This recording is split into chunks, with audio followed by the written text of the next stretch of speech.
पूर्व में मेरे द्वारा एक संक्षिप्त चिंतन दिया गया था ओम और मां के विषय में, कि जिसका प्रारंभ में आवश्यक है, आम व्यक्ति के लिए भी आवश्यक है, जो ग्रामीण जीवन जी रहा है, अनपढ़ है, कुछ ज्यादा बात बोल नहीं पाता, धर्म ग्रंथों के बारे में कोई जानकारी नहीं है, किसी अपने आत्मा या परमात्मा के बारे में भी अधिक कोई जानकारी नहीं, उसके लिए भी मां और ओम कितने आवश्यक हैं, जितने आवश्यक उसके लिए है, उतने एक चैतन्य योगी के लिए, जिसने अपनी पूर्ण चैतन्यता को जागृत कर लिया है, उसके लिए भी यह दो शब्द उसी तरह सहायक है और इन दो शब्दों को जीवन के अंतिम सांस तक माध्यम बना करके रखता है। एक ऐसी साधना जो सबके लिए नितांत आवश्यक है। न यह साधना हिंदू की है, न मुस्लिम की है, न सिख की, न ईसाई की, यह मानव की साधना है। आत्म चेतना तरंगों को चैतन्य बनाने की हमारे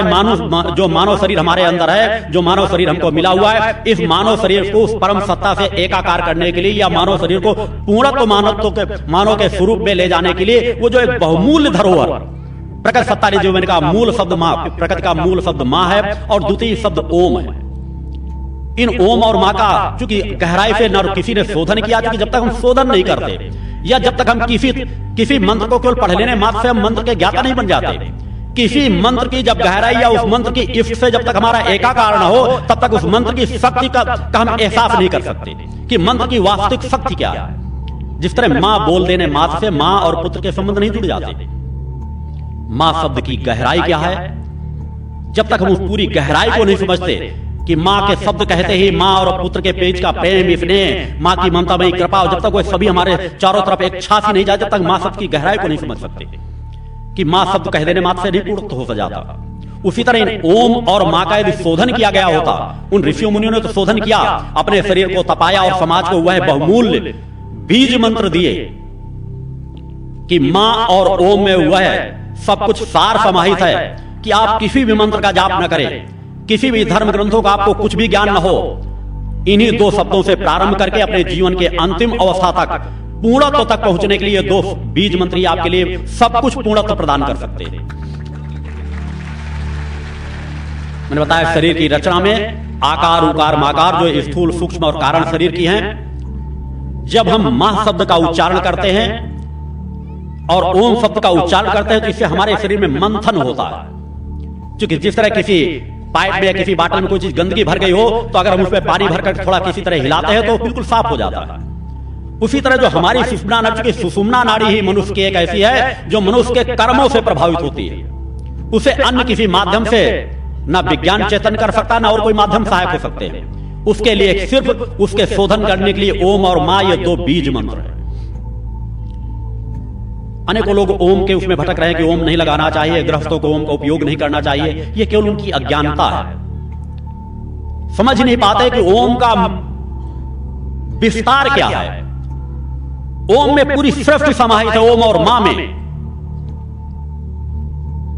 ओम मां में सब कुछ सार समाहित है। ओम जिस तरह एक ऋषि मुनि जाप कर सकते हैं, उसे एक तरह गृहस्थ जाप कर सकते हैं। ओम से तो हमें उस प्रकट सत्ता की गहराई पर पहुंचने का एक मार्ग मिलता है। और जो मंथन की क्रिया, जिस तरह हम ओम का उच्चारण करते हैं तो हमारी शरीर की हम चैतन्य अवस्था में मेरुदंड को सीधा करके ओम शब्द का उच्चारण करते हैं तो ओम के माध्यम से हम जिस तरह हमें अपनी माता पिता के पास जाना नजदीक, उनकी जब गोदी में बैठते तो हमें आनंद की तृप्ति की एहसास होता है। उनके जितना नजदीक जाएंगे, उनका स्नेह का हाथ अगर हमारे शरीर में स्पर्श हो जाता है, हमको अलौकिक आनंद की प्राप्त होती है।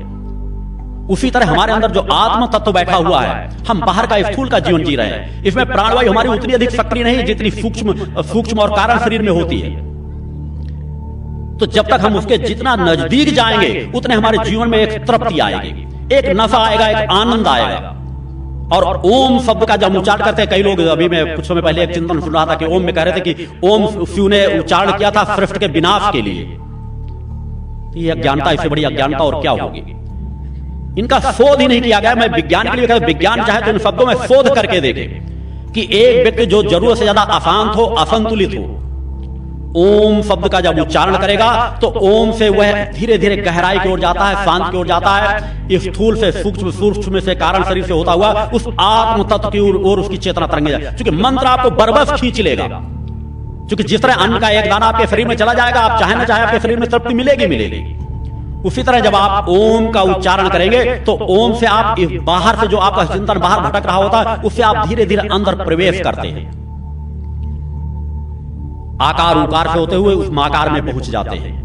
अंदर अपने स्थूल सूक्ष्म कारण से हमारी चेतना तरंग, हमारे सुषुम्ना जो प्राणवायु, हमारी कुंडली चेतना जो बैठी हुई, क्योंकि छोटे छोटे क्रम है, आप तत्काल कुंडली चेतना जागृत करना चाहते हैं। मन का एक लंबी प्रक्रिया है, यह सामान्य स्थिति नहीं, इतनी सरलता से सब चीज हासिल नहीं हो सकती। मगर हम उसमें चेतना तरंग जागृत करने का एक सुराग, एक किरण प्राप्त हो जाए, एक चेतना तरंग हमें प्राप्त हो जाए तो हमें सब कुछ प्राप्त हो जाता है। इसलिए मेरे द्वारा बार बार कहा जाता है कि कहानियों किस्सों में मत पढ़ो। मैं अगर कहानियां किस्से सुनाने के मार्ग में चला जाऊंगा तो अनेकों ग्रंथ शास्त्रों में चाहे जो एक कहानियां किस्से ले लो, दिन भर सुनाते रहो, दिन भर उन चीजों को, मगर धीरे धीरे तुम्हें उन तथ्यों को सीखने की जरूरत है कि नवरात्रि पर्व वगैरह में अगर इन साधनाओं को किया जाए तो कई गुना ज्यादा फल प्राप्त होता है। क्योंकि इनमें पूरा वातावरण स्थूल जगत का भी साधना में होता है, और ऋषि मुनि साधु संत सन्यासी चाहे जो समाज कल्याण के लिए जिनकी भावना होती है, ये जो कुछ महत्वपूर्ण तिथियां होती है उनमें वो उसी भावना से समाज में चेतना तरंगे प्रवाहित करते हैं, और उन्हीं भावना से प्रगट सत्ता हम पर उन विशेष नक्षत्र मुहूर्तों में प्रगट सत्ता उसी भाव से प्रसन्न होती है। तो ओम का जब हम उच्चारण करते हैं तो ओम से स्थूल सूक्ष्म से हम कारण शरीर में धीरे धीरे जाते हैं, और जब मां का उच्चारण करते हैं तो मां से हम ऊपर की ओर शक्ति को खींचते हैं। मां शब्द में पुकार, कोई भी ये स्थूल, चूंकि समाज का जो दिया है, सामान्य जीव जंतुओं में भी एक पशुओं के जन्म लेते हुए बच्चे का जब वो पहली ध्वनि उच्चारित करता है, विज्ञान उसमें गहराई शोध कर तो मां शब्द ही उच्चारित होता है। आकर्षण, किसी को खींचने का आकर्षण, इस शब्द में ही आकर्षण छिपा हुआ है कि अपने से बाहर किसी जिससे हम जुड़े हुए, जिससे हमारा तार जुड़ा हुआ है, उससे हम कुछ प्राप्त करना चाहते हैं, उसके नजदीक जाना चाहते हैं, उसको अपने नजदीक बुलाना चाहते हैं। और जब मां शब्द का, इसलिए जब मां का उच्चारण करते हैं तो हम बरबस कुछ कर सके या न कर सके, मां शब्द उच्चारण से हमारे अंदर का जो चेतना तत्व बैठा हुआ है वो सुषुम्ना नाड़ी की चेतना तरंगे धीरे धीरे चेतन होकर के ऊपर की ओर हमारी प्राणवायु हमारे शरीर में धीरे धीरे करके हमारे कोशिकाओं में फैलने लगती है। कभी आप शांत चित्त होकर के एकांत स्थान पर बैठे, अपने किसी कमरे में बैठे, कोई जरूरी नहीं कि आप कई बार सफर, क्योंकि सामूहिक कराया जाता है, काफी सफर किया जाता है, आप 2-4 घंटे मंत्र जाप कर सके या न कर सके, केवल नित्य 5 मिनट दे अनुभव करके देखें कि जब आप शांत बैठे हो, शांत चित्त किसी एकांत, चूंकि निश्चित वातावरण हमको तलाशना ही पड़ेगा, ज्यादा अशांत वातावरण में बैठेंगे तो हमारा मन उतना एकाग्र नहीं हो पाएगा, मगर अनुभूति प्राप्त करने के लिए कि वास्तव में इनमें कितनी बड़ी ऊर्जा छिपी हुई है, कि इस मंथन में कितनी बड़ी ऊर्जा छिपी हुई है, इस मंथन करने से हमारे अंदर सुषुम्ना नाड़ी स्वाभाविक चैतन्य होने लगती है। जिस तरह सामान्य अवस्था में शरीर आपका कई बार शिथिल पड़ा रहता है, कई बार शरीर में आपका चेतनता आ जाती है, तो आपको एहसास नहीं कि शरीर की आंतरिक चेतनता आपकी क्या है, कि जब आप कई बार नीरस हो जाते हैं, व्यथित होते हैं, अपनी समस्याओं से ग्रसित होते हैं, तो यदि आपकी प्राणवायु चेतन हो तो वो निरसता अपने आप दूर हो जाएगी। और उसमें यदि आप क्रम से बैठ करके कभी भी शांत एकांत स्थान में जाएं, घर में बैठे किसी स्थान में केवल 5 मिनट नृत्य करें, आपके शरीर की कार्य क्षमता बढ़ेगी। आप जिस क्षेत्र में बढ़ रहे होंगे, बिजनेस, व्यवसाय, चूंकि मैंने ज्ञान पक्ष की जहां बात का, चूंकि ज्ञान हमारा जागृत कहां होगा, चूंकि जिस तरह एक अनपढ़ व्यक्ति होता है उससे पढ़ा लिखा ज्यादा ज्ञानवान समाज जानता है, देख सकता है, दोनों में तुलना कर सकता है कि एक जो बेचारा बिल्कुल काका गागा भी ना जानता हो, एक दिन भी विद्यालय न गया हो, एक व्यक्ति वो खड़ा हो, एक जो ग्रेजुएशन किए हुए हो, पढ़ा लिखा व्यक्ति हो, सामाजिक कुछ अनुभव रखता हो, वह उसके बीच आ जाए तो दोनों में तुलना फर्क अपने आप नजर आ जाए। वो ज्यादा चीजों का सामाजिक बारे में ज्यादा जानकारी दे सकता है, ज्यादा बता सकता है, ज्यादा अपने विचारों को उपयोग कर सकता है, कब कहां क्या निर्णय लेना वो ज्यादा निर्णय ले सकता है। एक अनपढ़ बेचारा उतना निर्णय नहीं ले सकता। उसी तरह जब हम चेतना तरंगों को हासिल करने लग जाते हैं तो हमारी उस पढ़ाई से कई गुना ज्यादा, कई हजार गुना ज्यादा हमारी ज्ञान शक्ति जागृत हो जाती है। ज्ञान अर्जन का मार्ग कहां? ज्ञान अर्जन का मार्ग केवल पुस्तकों में नहीं है, यह गुरु मार्ग केवल इसलिए बताया गया है